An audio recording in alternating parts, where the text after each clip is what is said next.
1 Crônicas 13, vamos ler a partir do versículo de número 6. Todos acharam? Bem?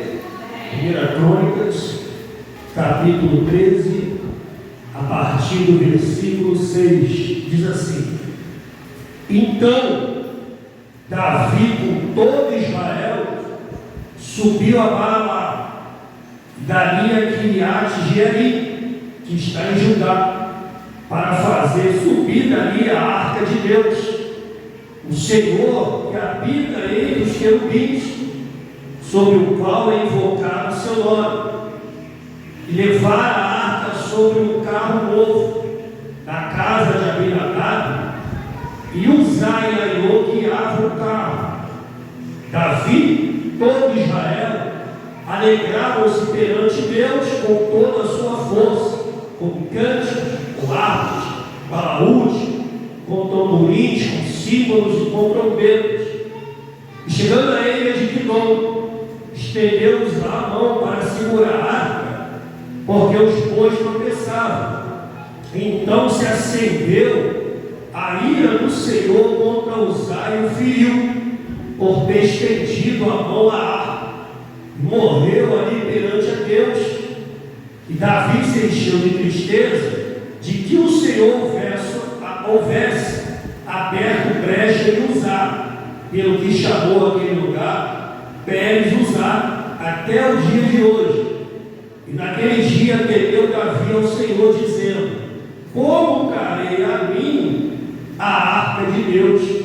Pelo que Davi não trouxe a arca a si, a cidade de Davi, porém a fez retirar a casa de Obed-Edom geteu, e assim ficou a arca com a família de Obed-Edom 3 meses em sua casa. E o Senhor abençoou a casa de Obed-Edom e tudo quanto tinha. Amém? Quantos têm essa poderosa palavra? Glória a Deus. Vamos dar a melhor salva de palmas que você já deu essa noite. Bem forte isso. Glorifica e exalta o nome do Todo-Poderoso, sempre adorando, glorificando e cantando. Aleluia. Preste atenção aqui, porque a arca, ela era o objeto mais importante que havia dentro do tabernáculo. Quando a gente volta assim a história do povo de Israel, quando Deus mandou Moisés fabricar a arca, ele deu sabedoria, o Espírito Santo de Deus deu sabedoria a Bezalel, ele fez a arca e colocou 2 argolas de ouro em cada ponta da arca, e mandou que fizesse também 2 estacas, e elas permaneceriam ali naquelas argolas junto com a arca. E somente os descendentes de Coate, os coatitas, eles eram responsáveis por conduzir a arca. A arca, ela ficava dentro do Santo dos Santos, no lugar mais importante que havia dentro do tabernáculo, e somente uma vez por ano o sumo sacerdote ele entrava no lugar Santo dos Santos e aspergia o sangue 7 vezes em cima do propiciatório, que era a tampa da arca, para que Deus então manifestasse a sua glória, Shekinah, e perdoasse o pecado do povo. E quando Deus mandou que Moisés ungisse as peças do tabernáculo, ungisse Arão, seus filhos, Moisés ele começou da arca para o lado de fora. Então você vê que a arca ela tinha uma importância para o povo de Israel muito grande, porque ela simbolizava o trono de Deus no meio do povo, simbolizava a presença de Deus no meio do povo. Quem está entendendo? Glorifica a Deus. Olha só. Aí a Bíblia vai dizer ali em 1 Samuel capítulo 4, depois o irmão medite ali, que no tempo do sumo sacerdote Eli, o tabernáculo ficava em Siló, e os filisteus eles sempre foram um povo que sempre tentaram armar guerra contra o povo de Israel, tentaram tomar terra do povo de Israel, e a guerra ali se levanta, eles vão para a guerra, e a primeira batalha eles perdem. Então eles colocam na cabeça deles, como Josué e Moisés já tinham carregado a arca na frente da guerra e Deus tinha dado vitória, eles acharam que a falta da arca fez com que o povo perdesse a guerra. Aí eles vão colocar a arca também na frente da guerra. Eles vão sair, a Bíblia diz que eles vão fazer um barulho tão grande, irmão, que o chão vai tremer e os filisteus vão ficar com medo. Só que o que vai acontecer? Eles vão perder a guerra. E a arca vai ser levada. Nunca na história do povo de Israel a arca tinha saído do lugar dela. Nunca na história do povo de Israel a arca tinha parado na mão de um outro povo. Aí você para analisar comigo, você vê que às vezes a gente faz as coisas de Deus, tratando as coisas de Deus como uma mulher. Tem gente que pendura crucifixo no retrovisor do carro, bota a guia, deixa a Bíblia aberta dentro de casa. Isso tudo são coisas que são supérfluas, porque a verdadeira presença de Deus, ela não está no objeto. A verdadeira presença de Deus, ela está dentro de nós. Você quer dizer essa noite? Vai voltar para casa cheio da presença de Deus, irmão? Olha só, presta atenção. Aí a Bíblia vai dizer que a arca vai parar na mão dos filisteus. E os filisteus vão tratar a arca como um troféu. Eles vão colocar ao lado da estátua de Dagom. Aí a estátua de Dagom vai cair. Eles vão levantar a arca, vão achar que aquilo ali foi uma coincidência. Aí Deus vai de novo e pá, derruba a estátua de Dagom, ela se quebra. E os homens, os filisteus, começam a ficar preocupados, porque Deus vai começar a aterrorizar eles por causa da presença da arca. Ó, aquilo que é de Deus não pode ficar na mão de qualquer pessoa. Então, a gente não pode tratar as coisas de Deus e tratar as coisas profanas como as mesmas coisas, irmão. Cada um vai entender o negócio? Deus, ele tem que estar em primeiro lugar na nossa vida, né? Se você quer que a presença de Deus esteja dentro da tua casa, Deus tem que estar em primeiro lugar na tua vida. Olha só, presta atenção, tem um recado da parte de Deus para alguém aqui hoje, nessa noite. Aí a Bíblia vai dizer, os homens vão devolver a arca. Eles vão se reunir e vão falar, é melhor devolver a arca. Aí a arca vai para Betseba, gente Betseba, Deus manda. Você crê nisso nessa noite? Que acaba bem que eu vou falar, que eu vou começar a profetizar sobre a tua vida. Vem para profetizar aqui hoje. Tem algo que vai voltar para a tua mão. Deus vai perturbar alguém na terra, irmão, vai incomodar alguém na terra para devolver aquilo que faz parte da tua casa, da tua família.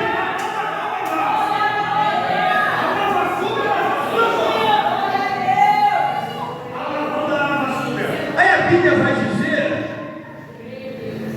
que a arca vai para a casa de um homem chamado Abinadab, em Kiriat Jearim. E esse homem tem um filho chamado Eleazar. E eles vão consagrar Eleazar para tomar conta da arca. E a Bíblia diz que a arca ela ficou 20 anos na casa de Abinadab. Mas na verdade a arca não ficou só 20 anos. O texto diz aqui, quem escreveu ficou 20 anos. Mas a gente parar para estudar a história, a gente vai ver que Samuel vai nascer, vai virar sacerdote, vai consagrar Saul, Saul vai virar rei, 40 anos vai reinar, e ninguém vai se preocupar com a arca. Aí Davi agora vai virar rei, vai levar quase 20 anos para assumir o reinado, e a arca continua na casa de Abinadab. Então a arca ela ficou ali no mínimo uns 60, 70 anos esquecida, guardada. Quem está entendendo o que eu digo, Deus? Olha só, presta atenção aqui, já vou terminar. Aí a Bíblia diz que Davi tinha um desejo muito grande no seu coração de construir o templo. Ele chegou a comprar o terreno para a construção do templo. Só que Deus não permitiu que ele. Deus falou que na mão dele havia muito sangue. Só que ele tinha um desejo dentro do coração dele. Aí Davi vai fazer uma reunião, vai chamar os principais, vai chamar os sacerdotes,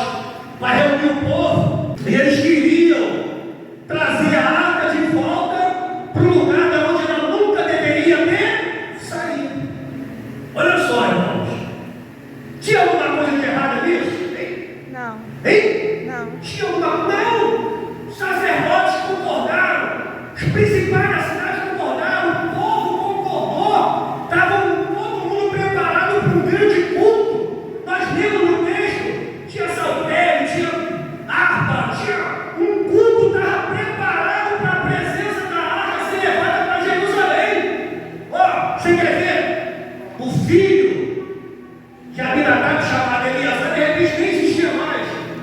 Ainoa e Uzá eram, de repente, crianças quando a arca foi parar na casa de Abinadab. Mas agora a Bíblia diz que eles estão acerca de conduzir a arca. Em nenhum lugar nós vamos achar aqui o texto dizendo que Abinadab era levita, que eles eram descendentes de Coate. Nada vai relatar que realmente eles tinham capacidade para carregar a bomba. Irmão, a pior coisa que tem na nossa vida é quando a gente quer fazer aquilo que Deus não mandou. Meu Deus. A gente tem que tomar muito cuidado com isso, que hoje tem muita gente querendo ser aquilo que Deus não mandou ser. A mão da boa massa. Eu costumo dizer que cada um está no seu quadrado. Eu não pedi para ser pastor, eu era criança, eu ia para a igreja. E o pessoal falava para minha mãe: esse garotinho vai ser pastor. Eu falei: pastor, nada, tá maluco. Deus deixou eu ir até meus 24 anos. Chegou uma hora que Deus falou assim: agora tu vai entrar no centro da minha vontade.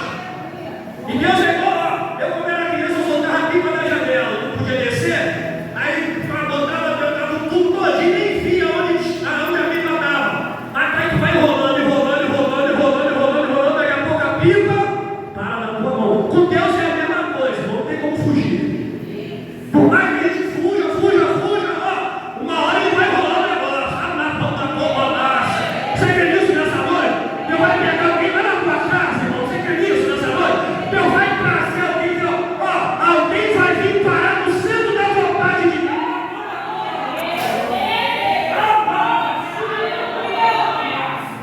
Olha só, irmão.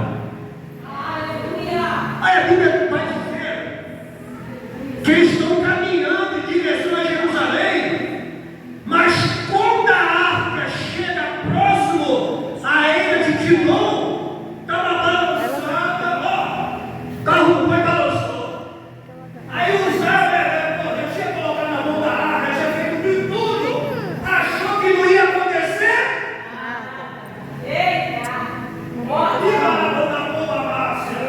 Aí o Uzá meteu a mão na arca. Quando ele meteu a mão na arca, nós lemos o texto, a Bíblia diz que a ira do Senhor se acendeu e Uzá rompeu.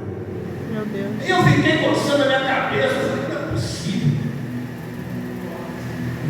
A arca ficou anos na casa de Abinadab e ninguém morreu. Eu fiquei horas, dias, já peguei essa palavra de várias formas, já falei de várias coisas que eu me entendo, mas hoje foi uma coisa assim que deu um negócio assim em mim, falou: é isso que vai falar. Olha só, presta atenção. Eles estavam preparados para ir para um culto, para uma grande festa. Só que de repente Deus parou tudo. Pergunta para mim: por quê, pastor? Por que, pastor? Porque Deus queria abençoar a casa de alguém. Vou repetir para você entender. Deus parou a comitiva todinha, porque Deus queria abençoar a casa. Alguém. Aleluias. Quem está entendendo, irmão? Você crê que Deus vai abençoar a casa? Deus vai parar algo na terra a teu favor, irmão? Deus vai parar o movimento do capeta, vai parar o movimento de alguém na face da terra, por amar a tua vida, a tua casa, criar o teu movimento de Deus hoje aqui nessa noite. Algo vai acontecer, algo vai parar por causa da tua família. Glória a Deus. Aleluia. Diga a tua raça. Louvado seja o nome do Senhor. Diga a raça.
Vai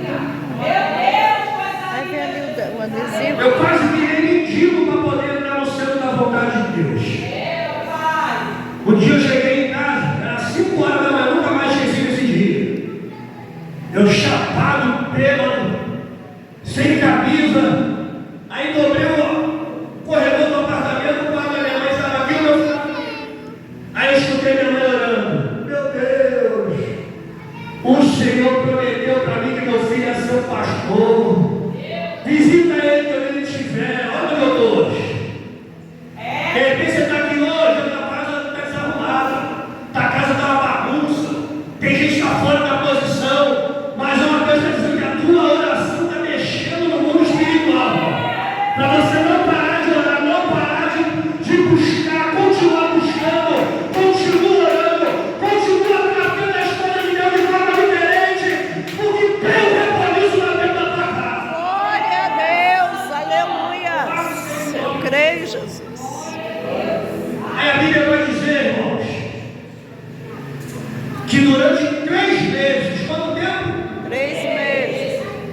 A casa de Obed-Edom foi abençoada de tal forma que avisaram o rei.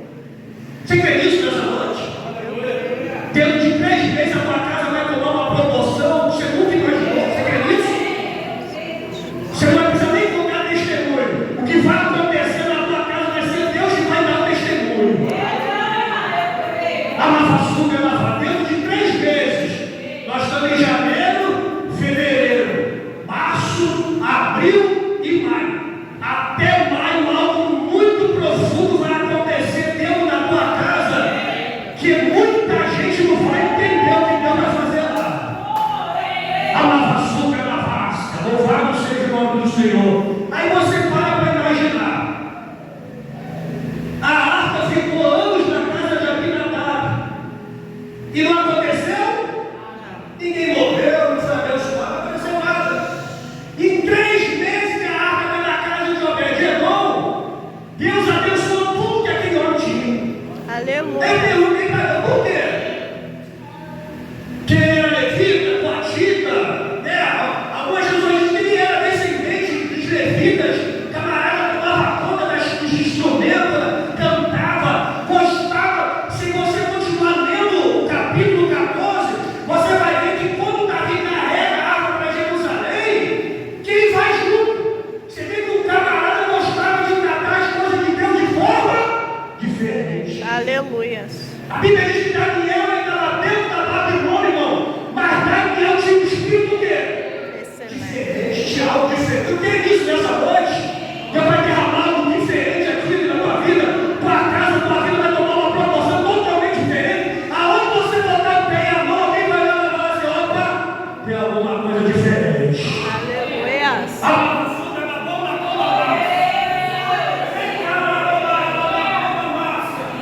Olha só, irmãos. Talvez alguém vai dizer assim, eu tenho que tratar as coisas de Deus de qualquer forma, não é? Se a gente parar para pensar, imagina. Primeiro foi a derrota dos filisteus. Depois Deus quebrou a estrada de Jacó, botou hemorroida, botou praga de rato. Tu ia aceitar a arma na tua casa dele, ficar com a cabeça dele. Hein? Tu ia botar a arma na tua casa dele, ficar preocupado. Opa, só aconteceu coisa ruim. Camarada, de repente, estava lá tomando conta da arca, até com medo, botou um paninho, novinho, bem quietinho. A lava-açúcar da vasta. Louvado seja o nome do Senhor. Talvez alguém vai dizer, mas por que Obed-Edom tratou as coisas de Deus de forma diferente? Não sei o que aconteceu, irmão. Eu sei que a vontade de Deus, quando Deus determina algo sobre a vida de um homem, de uma mulher, ninguém pode impedir. Eu creio. Jesus olhou para Zaqueu e falou assim, desce depressa, porque hoje eu me convém entrar na tua Casa. Aleluia. Freado, o cara freado. Simplesmente subiu uma figueira para ver Jesus passar. Vai entender as coisas de Deus. De repente tem alguém que está nas curvas do olho, jejum, estou buscando, e nada acontece. O camarada entrou hoje na igreja, está acontecendo tudo na casa dele. É,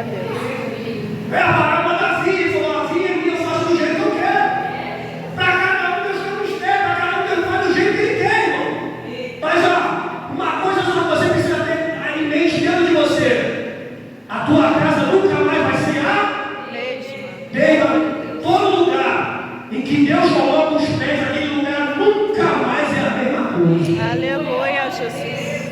Se você decidir levar, eu te provo pela Bíblia. Jesus, quando chegou na casa de Abraão, a Sara riu, porque ele veio para avisar que ia destruir Sodoma e Gomorra, e que Sara ia engravidar, ela estava com 90 anos. Ela está na porta rindo. Ele pode rir para botar o nome de Isaac, aí dizer sorriso, vai rir muito. Jesus, quando chega na casa de alguém, como ele, alguma coisa Acontece. ele entrou na casa de Jairo. Quando Jairo saiu para buscar ele, a menina estava moribunda. O texto diz que a menina estava lá, ó, entre o céu e a terra. Aí quando Jesus decide, o cara falou, não vai não. Perdoa mais ainda tua filha já? Ó, já era. Jesus falou para ele assim, não temas, a menina dorme. Jesus botou uma interrogação na cabeça de Jairo. Ou tu vai acreditar na palavra dele, ou tu vai acreditar na minha. Qual é a palavra que tu está acreditando? Hein? Se a gente deixar hoje, irmão, tem muito lugar aí que a gente entra que mata com a nossa fé. Eu não quero nem entrar nessa questão aqui como rolo, dá para isso. Mas tem cultos hoje a gente vai que as pessoas não creem mais no poder de Deus. Não creem mais em milagre. Não creem que o Espírito Santo de Deus é poderoso para fazer milagre. Por quê? Porque os cultos hoje não são mais como antigamente. Antigamente era mais oração, né? Era mais busca, era mais. Eu peguei uma época com o meu pastor, meu primeiro pastor, o pastor Maurício, ele, vamos orar. Eu falava, vamos orar, mas não sei mais orar. Bota a cabeça aí, ajoelha e vai orando. E ficava uma hora, 2 horas, o cara não parava de falar, e falava, meu Deus do céu. E eu vou falar o quê? Bastava orar. Hoje, irmão, tu chama para orar 5 minutinhos e já não aguenta mais. A presença de Deus, a base da presença de Deus na nossa casa é a oração. Não pode faltar oração. Não pode faltar louvor. Não pode faltar busca. Você não pode deixar de buscar. Você está aqui, mas Deus está lá. Você está buscando, de repente você está sozinho, buscando sozinho. Mas por causa de você, Deus está lá.